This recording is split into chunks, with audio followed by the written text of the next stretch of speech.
Hello, good morning mga idol. Kamusta? Welcome back sa ating channel. So, tayo ngayon ay nandito sa JDC Motorcycle Shop na kung saan makikita natin si Boss Butchoy, yung may-ari na nasa likod. At tayo ngayon kasi is magpapa-change oil tayo dito sa ating motor na Sniper. So, tingnan natin kung ano yung bagay talaga na langis para sa Sniper. Yung kadalasan na ginagamit ng mga tao kapag ang motor nila ay Sniper. So, kasama natin dito si Boss. Boss, anong pangalan mo? CJ. CJ Orbe. Yon, si CJ ay isang mechanic sa ating motorcycle, JDC Motorcycle Shop and Accessories, no? So, boss, ano ba yung may offer mo sa atin na langis para sa ating Sniper? Meron tayo dito Motul. Kumbaga, recommend ko talaga sa mga sniper, mga ganyan. Yung iba kasi yung langis na ito eh. Yung kagandahan din sa kanya. So, para sa Sniper, ang nare-recommend nila is yung Motul. So, Motul, ito yung gagamitin natin para sa Sniper. Bukod doon, itong Motul na to, ginagamit ba ito sa ibang motor? Karamihan din. Karamihan. So, may mayroon kasi iba't ibang langis, kagaya itong cakes. Yung cakes, basically saan siya ginagamit? Yan, katulad yan, scooter. Meron din kami dito mga pang underbone, pwede rin sa sniper. So basically talaga, marami namang langis dito. Meron ditong Motul, merong Petron, Sprint, at meron ding kicks. Itong ating kicks. At marami tayong budget at talagang ang motor nyo ay big bike. So meron tayong Pertua. So dito lang yan sa JDC. So saan ba matatagpuan itong JDC Motorcycle Shop? Camarin, Caloocan. Camarin, Caloocan. So matatagpuan lang to sa may gilid ng munisipyo ng North Caloocan. Dito lang siya sa may gilid. May tabihan siya ng Lugawan. So dito yung ating JDC Motorcycle Shop. So start na natin yung ating change oil. Boss, pakiamin mo na. Isa lang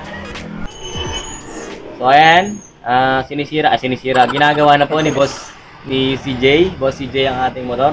So Boss CJ, kadalasan ba ilang takbo ba dapat bago nag-change oil?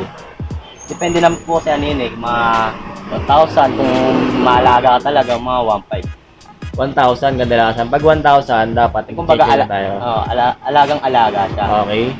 Pero kadalasan talaga 1,500. Yung pagpapalit ng filter, boss, tuwing kailan tayo nagpapalit? Depende. Kunwari ngayon, nag-change oil ka ngayon, nagpalit ka ng filter. Sa susunod na change oil mo, pwede naman hindi ka magpalit ng filter. So, ibig sabihin, every alternate tayo magpapalit ng filter. Okay. Sige. Bibirahin mo na siya, no? So, ayan, binibira na ni Idol CJ ang ating motor.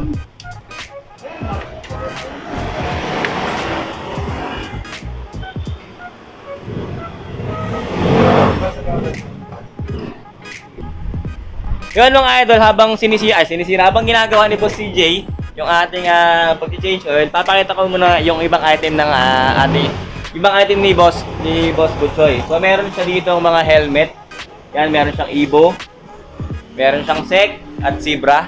So kung kayo ay dadaan dito, kung kayo ay taga North Caloocan, Bagong Silang, Camarin, Kiko, Sapote, so pwede kayong dumaan dito. Meron din silang top box. Ayun, no? Ito yan. Meron silang alloy top box. Yan. So, ang kanilang sale, ayan o, SEC top box. Regular SRP, 11,000. So, ngayon, 7,000 na lang. Yan. Ito, stick ko. Ayan. Tara kayo dito, mga idol. Saktong-sakto yan, o. So, ayan. Meron din silang mga gulong dito. Ayan, Michelin. Meron din silang samurai paint.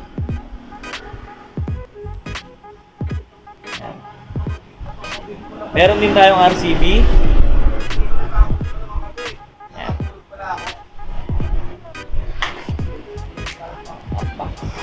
Ito yung kanilang Zebra. Yan, Zebra helmet. Evo. At yung kanilang SEC.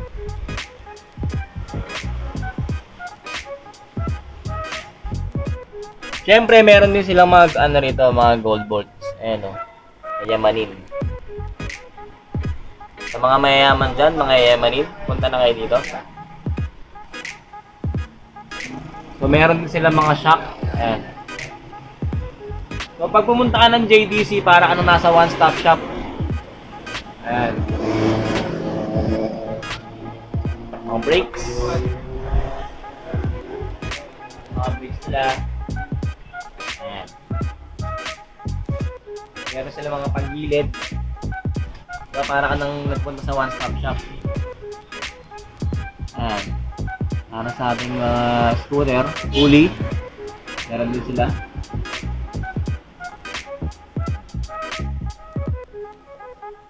Ayan.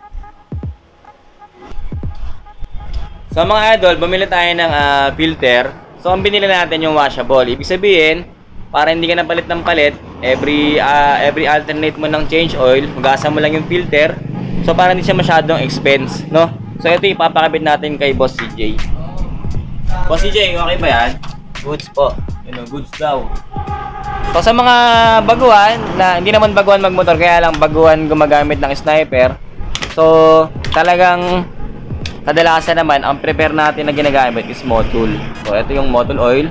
Tapos yung pagpapalit ng oil filter, every alternate.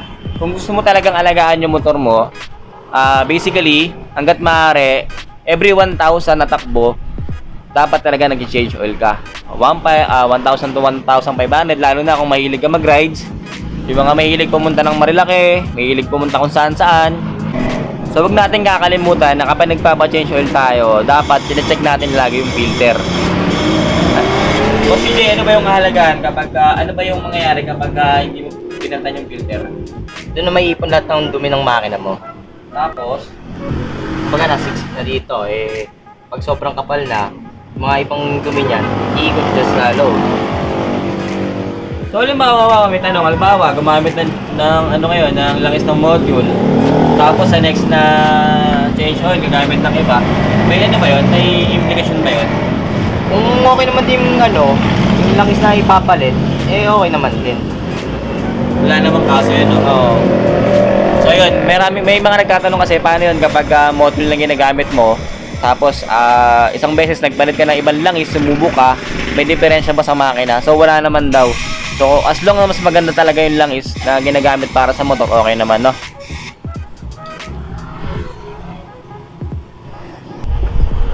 Ayun mga idol, tapos na tayo magpa-change oil. So maraming salamat sa JDC. So kasama ko pala dito si Boss Butchoy.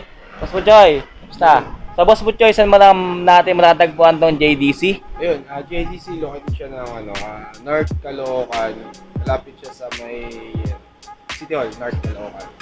Ayun. Camarin Street ba to? Camarin Road. Ayun, Camarin Road. So malapit sa munisipyo ng North Caloocan. So yung JDC from Cavite, lumayo ng North Caloocan. So eto na siya.